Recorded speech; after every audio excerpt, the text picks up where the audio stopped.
This amazing story was published on a popular Indian newspaper called The Wire.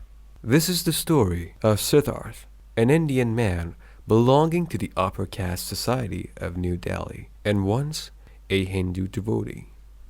Siddharth came from a family of practicing Hindus, from a family where visits to the temple were strict routine, presenting sweets to the gods for blessing mandatory, and celebrations of each festival managed under their priest format.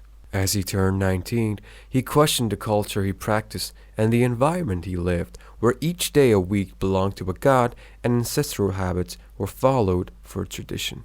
Upon receiving no legitimate answer, Siddharth set off to write his own. Siddharth picked up the Quran, the Book of Allah, practiced by Muslims around the world, and studied the contents that lay upon it. He was inspired by the message of Islam and heavily advocated for Islam's narrative of equality, stating that equal respect for all, be it a beggar or a banker, should be a mandate to live life. As Siddharth stepped further into the religion that translated the world peace, his environment at home constricted. He started to secretly offer salah, fast for Ramadan, an annual custom. Sensing the distance, his family and friends kept a close watch on him and regularly looked for any signs that would lead them to understanding his antics. Unfortunately, a usual family raid in his room led to his family finding his Islamic cap, a prayer book, and prayer beads. Siddharth's friends in his society also questioned his family about the recent entries in the local mosque. At 23, Siddharth was disowned by his own blood and left to fend for himself on the streets.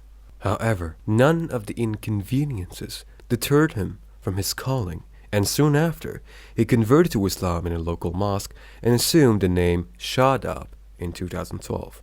Sheltered by a Muslim friend, now family, Shadab started working and growing towards living a better life. As he listened to news of religious instability in the country, saw the horrific instances of animosity, and felt the vulnerability of living as a controversy, Shadab soon realized his trials were not over. Playing the role of Siddharth by day and unmasking the reality of Shadab by night, he lived life. As the adhan was recited, Shadab reached forward to wear his prayer cap but stepped backward when Siddharth came up to stop him. As Shadab listened to the sermons in a local mosque, Siddharth's knowledge of temples beckoned him to follow tradition. Shadab lived life under a constant shadow of Siddharth for 8 years, until the Delhi riots happened. He realized it wasn't him leaving Hinduism that spurred the animosity. It was the acceptance of Islam, its values and ideals.